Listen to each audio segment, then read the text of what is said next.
What's the Oxford music scene like? The Oxford music scene is very sort of diverse and very alive. It's mainly sort of built up of sort of indie rock bands like Lacuna Common, the White Lakes. But there's also sort of a range of sort of more soulful and mellow sort of music, like an artist called Jolie. It's an artist called Nina Jade, and I think it's very sort of diverse and colourful. And I'd say it's sort of is one of a very sort of small but thriving music sort of scene across the UK. How does your band fit into this? I think our band fits in quite well to the Oxford music scene because we're sort of a more indie pop rock band, but that's a sort of very sort of trendy sort of band at the minute that's within the sort of music sort of industry, I guess. Like it's very sort of popular, especially among sort of more smaller scenes where they thrive a lot more on playing in like smaller venues and across like Oxford. So I think that we do fit into this sort of music scene very well. And how will you stand out from the crowd?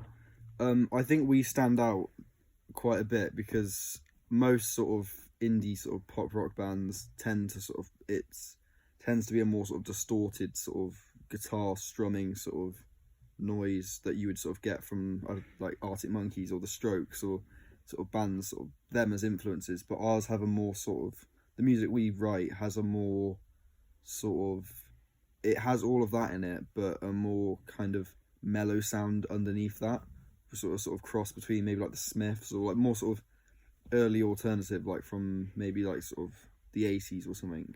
So I think it works quite well and stands out. It's very sort of unique. And with regards to other local scenes, would you be better suited anywhere else, or would you say Oxford's probably your main one that you'd be best at? I think Oxford is where we've started to sort of build up our sort of like Community? sort of I wouldn't say fan base, but like a sort of a following in Oxford. And but I would say that being able to sort of expand into other cities would be great, and I think that that's something we could definitely do. Have any local music scenes impacted your decision to go to university? In some ways, yes, because I've decided to go to Bristol, which is in some ways like a larger like sort of version of Oxford, and the music scene there is like thriving because it's like there's lots of sort of venues there, like, and there's lots of bands that are sort of coming out of Bristol at the minute. So I think Bristol would be ideal to sort of expand our band into.